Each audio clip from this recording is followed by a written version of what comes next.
Hmm. GSEP, October 2023. Lots of energies moving around. For various reasons. There's stuff going on in the world that's pretty intense. There's also the change of seasons, and October is kind of like things start falling off. Like I'm from a northern country, so like the leaves start falling off. There's like this process going on of like what's the word I'm looking for? It's like shedding. Things are shedding and coming off. Layers come off too. And this theme that we're working on, we decided to kind of continue working on the chakra cord soul contracts theme this month, based on popular demand the call last time. So I decided that we're going to work on not the relational chakra cords per se today. We're actually going to work on the soul cord, which is the cord that connects you directly to God and to your guides, and touch base a little bit with the past life cords, because the past life cords have a huge impact on the belief systems we're carrying around, that we carry in the seventh field of our aura. And when we incarnate, we come in with these belief systems. We come in with these like knots in our understanding of ourselves, and it is from that what we call karma is generated. So it's like based on what we're carrying in our energy field as we incarnate, like it kind of sets the tone for the kind of experience we're going to have, the kind of parenting styles we're going to go through, the relationships we're going to have with our primary caregivers. And from there, that's going to kind of like affect the basic container and frequency of the relationships we'll have with other men and other women as we become adults. But like all of that gets shaped, it gets shaped prior. Of course, some things happen in a life that have no relation to another life. I don't even know if I believe that, but I want us to go like deeper into the chords. And then on the second call of the month, we'll continue what we were doing of really honing into specific chords. And we're going to work with the sacral, the root, and the third eye, and the crown chords. So we'll do that second call. Tonight, I want to focus on, as I was just saying, the most important chord that you have, the chord that connects you directly to God, and the most important relationship that you have, which is your relationship to what created you. And your relationship, this is a super interesting subject, because ideally what we want is to be able to reproduce the relationship of source to us within ourselves as our own relationship to ourselves. The relationship our soul has to our ego, the relationship our spirit has to our soul, the relationship our mind has to our body, So it's like all these layers and levels of relationships, our relationship to our core star essence, to our pure essence, our relationship to our intentional field, the Hera dimension, where our soul longing and the resources to bring it into the world are, and then our auric field, our relation to our auric field and our relation to our physical body. That's the relations I want to work on tonight. So the deep relation between you and God, and the relation between yourself to all these levels of your being. Of course, the goal is for that relationship to resemble more and more the one of the all-loving, all-encompassing, and all-compassionate force that you are an extension of. So it's interesting. It's like we have relationships with people outside of us, because that's how we kind of that's how we get to see the parts of us that have kind of blind spots and and energy blocks, deep woundings that have affected our ability to know, live, and experience the true relation, the true relation of love that is our birthright as souls. So that's it's so funny. There's a cow right there. It's like mooing super loud. You probably don't hear it with the mic, but I'm like, meow. So the cow agrees with the theme. And yeah. I don't know. I don't know how long I'm gonna talk tonight. Like it feels like I'm gonna go deep pretty fast, but I'll talk a little bit just because it sets the tone and kind of works energies out. It's like our whole goal this year has been to heal the split within us, to heal that split within us, that split that puts us in this position where we feel separate from, what created us, separate from our soul, separate from some of the needs of deeper parts of us, like, inner, what we call inner child, or, the core wounds. And our goal is to bring all that back into unity, all into an interrelationship. And like even the way our bodies are made, it's kind of like that. It's like these three upper chakras are very unity based, like they don't, if you could go hang out in one of those chakras, you wouldn't have a conception of like, I'm different from anything else. It's kind of strange to try to talk about that because it's very hard for us to just go hang out in a specific chakra. And then the three lower chakras are all about your super personal dualistic experience of reality, your root chakra, your body versus someone else's body, your sacral, your emotions versus someone else's emotions, and your plexus, your thoughts versus someone else's thoughts. But these three lower chakras are the human version of the three upper chakras, which are the divine versions. So I don't know if you remember this from last year. We talked about this a little bit. Your root chakra is your personal will. And then your throat chakra is divine will.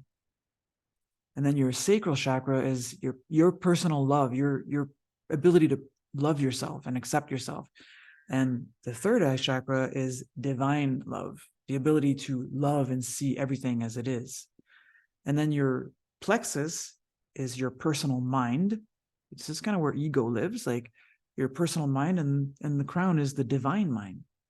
And then the bridge, right? The heart chakra, the relational chakra that creates the bridge between the unitive and the separated, between, what's in communion and what's experiencing the individuation process. And it is through the heart chakra and through the fourth layer of the field that we talked about this last time, the relational field. This is where these two very different realities get to blend and meet, and this is where we grow. That's the process where the growth happens. And the goal of any growth is to bring you closer and closer to knowing yourself as an individuated essence, as a piece of God. You're not separated from it, but you're individuated. You have, if you've ever read Carl Jung, you know what individuation means. It's not like individualization. It's not the same idea. It's just your ability as an essence to know, live, and experience how you are a unique manifestation. Right? So it's in this back and forth process between, the pure divine energy that you are, which knows no difference and no separation, and this human experience that you're having where you do feel separate and things are dualistic, and going through the heart chakra and through our relationships back and forth between the ability to commune with something or someone so much that you kind of like lose yourself in it. That sounds like codependency, but like in the healthy version, you commune with something so much that you lose the small human personal self, And these moments are super powerful. And then they're naturally followed by a moment of like separating from it to individuate, to kind of like see, okay, so who am I in that process? Who am I in that relationship? What am I? I just communed with this tree and felt that me and this tree were one. And then whoop, you kind of reseparate, and it's like, okay, you can see the individuated essence of the tree, and you can feel your individuated essence. And that back and forth, that toggle between I am one with and I am something, I don't want to say separate, but I am with and I am, let's say, is how more love is created, right? So it's like you go in, you commune, you come out, you individuate. And as you individuate, more core star essence, more light you create, more individuated essence you create. And that's what you then come back into communion with someone else. So when we're in healthy, love-based relationships, that's what's going on, is we're literally creating more light and more love together through coming together and then whoop, coming apart, replenishing, seeing where we're at, seeing what we've done, seeing how we've grown, seeing what we've learned. And then from there, whoop, right back into a communing process, which is very similar to the whole core star process that we studied of how more light is created, and the pure pleasure of your essence is to create more light. There's no other goal.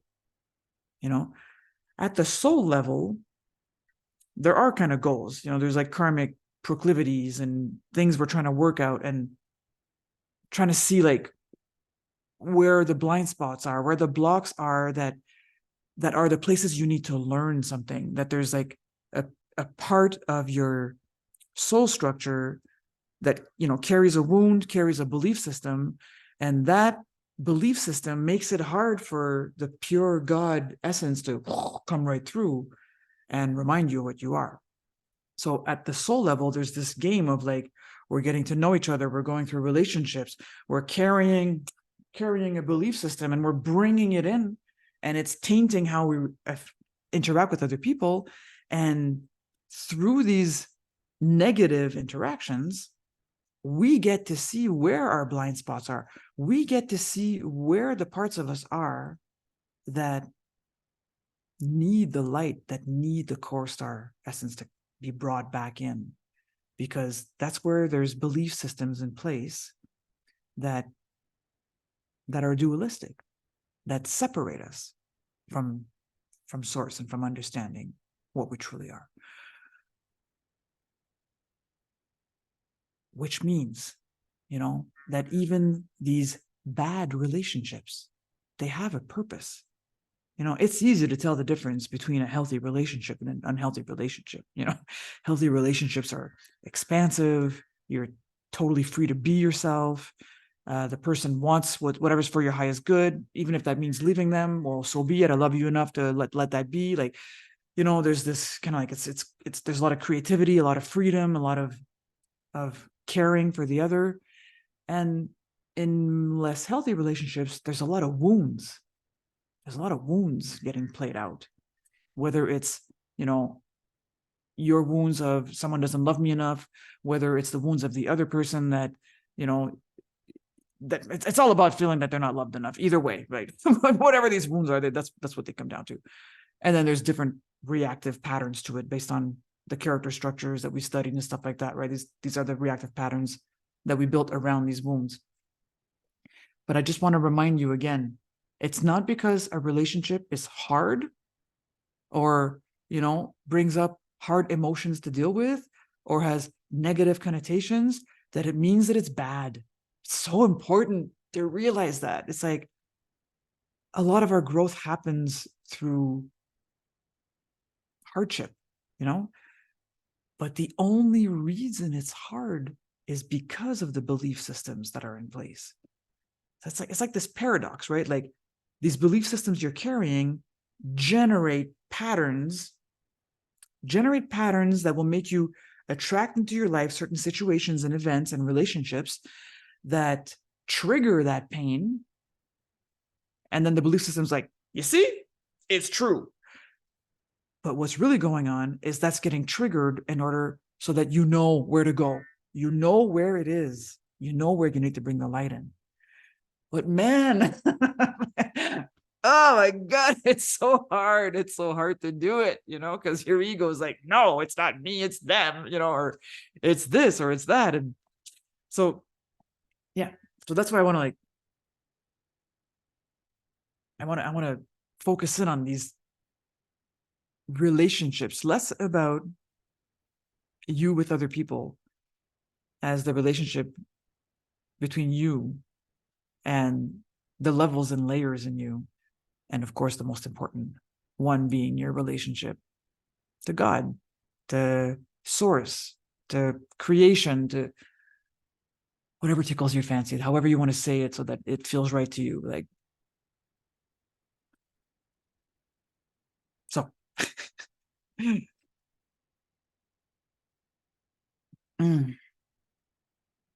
I don't know if you've ever heard about the silver cord. But that's basically, it's in the back. It's a little bit higher than the heart chakra. It's kind of like about here, but in the back. And it's a silver thread. And it's kind of like as long as you're in a human body, you have that. Like, you cannot not have that and be in a human body. Impossible. And that silver cord is what keeps all the levels and layers of your being kind of like together, And for example, that's why, like, even if you go astral traveling, you can't not find your body again. Like, there's some people that are like afraid to like kind of leave their body of like, well, what if I can't find it? Like, so just so you know, like that silver cord, that's kind of like, we're going to work a little bit with that one tonight, because that's the one that I want to just use as the God connection cord, even though I do believe that there's like a pretty strong one from the crown as well. I want to work on that silver cord a little bit because it can be a little bit damaged. So we're going to work on bringing it back to, oh, how interesting. Yeah. The silver cord also gets a bit damaged from soul fragments, pieces of our soul that we kind of like leave with other people or in other places. So, okay, I just kind of got that now that we're going to add that to the mix of the meditation. So that's in terms of the silver cord. And then in terms of how I want to work on the relations between these levels in us, of course, we're going to work from the core star up, because it's proven to be very effective for us to go play at that level first and bring it up. And my goal tonight is just that we get to re-experience a deep connection to ourselves. Because at the end of the day, like, your relationships to others will be a mirror of how you are in relationship to yourself. And how you are in relationship to yourself is deeply based on the beliefs you carry about how you're able to be in relationship with what created you. So that's my plan for tonight.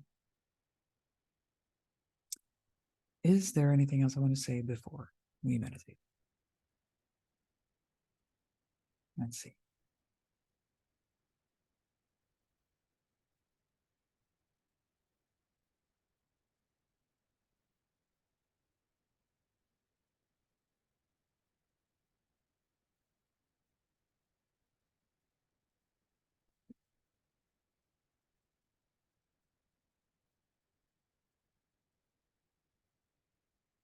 Well, I think I'm okay.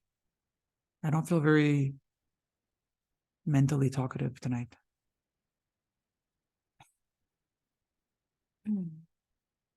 So let's see where this meditation brings us. I have ideas about it, but I love that it's kind of like open open to being affected by whatever inspirations and intuitions come in as we start doing it. So just get comfortable. If you need to go to the bathroom, drink a bit of water, etc., etc. I'm just going to start going in and let's see where it brings us.